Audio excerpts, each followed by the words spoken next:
мардҳои бағайрат, ман ба имони шумо хитоб мекунам.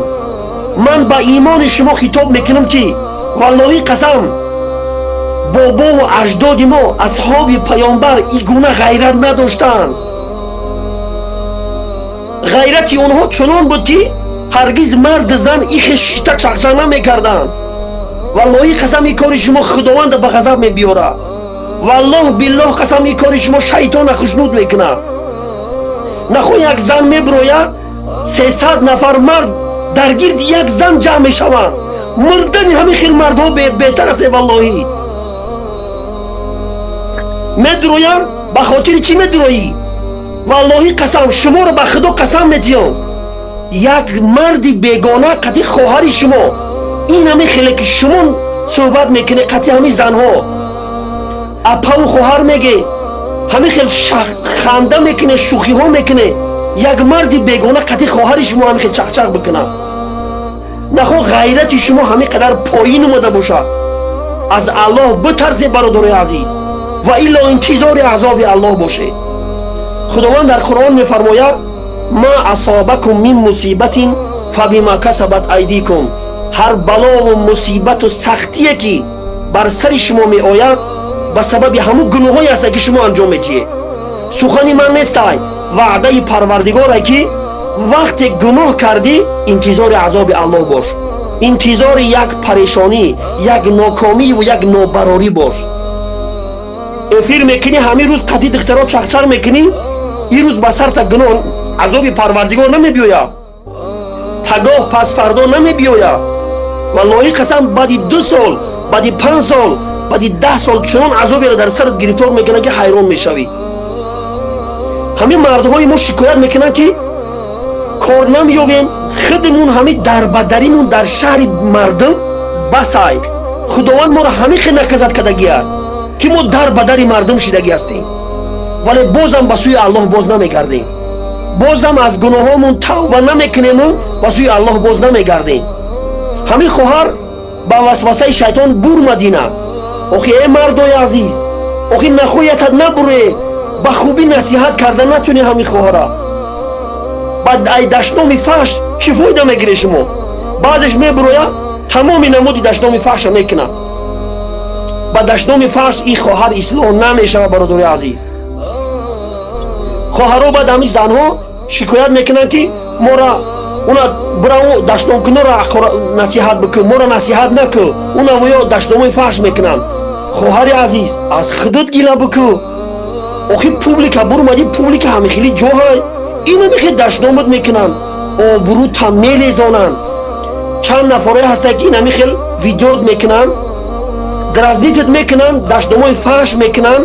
ту даштномаи фаҳши онҳоро такрор мекунӣ, сёмкат мекунанд, дар ҷаҳон нишон медиҳанд ки ин ҳамин зан фоҳишаҳай. яъне дар шабакаҳои иҷтимоӣ як зани фоҳиша гуфта шӯҳрат меёбӣ. валлоҳи қасам мехӯрам, агар бародарҳои шумо, агар падарҳои шумо, агар шуморо дар ҳамин ҳолат бубина, валлоҳи қасам ай шармаку сархам мекунад. обрӯву номуси падару бародаротуно ин қадар нарезе. нахо ки обрӯву номуси худтун, обрӯву номуси падару бародаротун ин қадар беарзиш бошад ки ба хотири чанд лаҳзаина ҳамин хел суҳбат кардан шумо ҳамин қадар худтунро беарзиш бикунед. биё бародарои азиз, хоҳарои азиз, биё ба хотири аллоҳ аз ҳамин корро даст бикашед. агар медуроед суҳбат мекунед, фақат сухани худову паёнбарро бигед. паёнбар саллаллоҳу алайҳи васалам мефармояд, ҳамин ҳадиса мегӯ, ман эфир мебурам. паёнбар саллаллоҳу алайҳи васалам мефармояд, як лаҳза ман габа халос кунам. ман кана юъмину биллаҳи вал явми лахир фалякул хайран ав лиясмут. ҳар касе ки ба худо ва ба рӯзи ҳисобу ҷазо имон дошта бошад, боварӣ дошта бошад, пас бояд ки сухани нек бигӯяд ё ки сукут бикунад. ду чиз, ё сукут бикунад, ё агар гап мезана сухани хуб бигӯяд. пас бародарои азиз, паёнбари худо рӯзи қиёмата дар ҳамин ҳадисаш ёдрас кард рӯзи ҳисобу ҷазора, яъне ки ҳар сухане ки аз забонат мебирояд рӯзи ҷазову ҳисоб از این سخنت پرسیده میشوی. قدی یک زنی بیگانه چک کرده میشینی والله قسم از این پرسیده میشوی. به خاطر الله خواهر عزیز، به خاطر الله بیا همین کنوکه را ببروی همینجا. الله جزای خیر بودیا. پیامبر صلی الله علیه و سلم میفرماید هر کسی که یک چیز به خاطر الله ترک بکنه الله رب العالمین یک چیزی بهتر از او نصیبش میکنه. خواهر عزیز همین افیر پول دست بکش، پول همین افیر دست بکش، همین گناه الله رب العالمین یک چیزی بهتر از این نصیبت میکنه. والله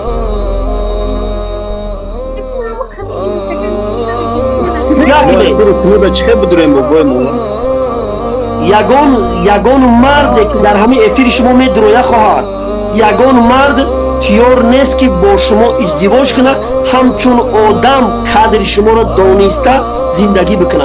یگان کس تیار نیست. من مرد را من میشناسم. من اگر بگم که مثال نوبوی مرد پرس بگو که یک دختر میگیری بزنی میگی در افیرو فقط جلوه میکنه خچه قدی مردو چخ میکنه نه میگه در کار نیست. اگر به خاطر روز ما خوش گذرمودن قدی چخ میکنم ولی ازدواج نه. آخی خواهر عزیز نخواه شما خودتون این قدر بی ارزش بکنی. آخی زن تا چنده که بجا باشه محکم باشه، زن تا چنده که محکم باشه قدی یگان مرد صحبت نکنه والله قسم صدها مردی مسلمانی با غیرتی قدرشناس خواستگارش میشود. این مردو رو بپرسه که شما چه خیلی زن گرفتن میخواهی. یکمین چیزی که میگه که با حیا باشه. زنی زیبایی هسته که زیباگیش همیت حسن جمال داره خوشت میروه زیباگیش ولی به حیا یگان مردی صالح تیار نیست که با همین خیلی زن ازدواج بکنه. نخو که همین عقل شما میخدر کار نفرمه والله قسمی کار شما فقط شیطان خشنود میکنه. به خاطر الله بیا خواهد یکش همین کنوکه را ببرای همین سای توبه نصوح و صادقانه بکن. من همیشه در حقیقت دعای خیر میکنم انشاءالله. در حقیقت دعای نگ میکنم انشاءالله. دعای میکنم که خداوند پروردگار رو تو را خوشبختی دنیا و آخرت نصیبت کنه. آمین. بیا خواهد یکش کنوکه را به خاطر الله ببرو. الله جزای خیرت بودی.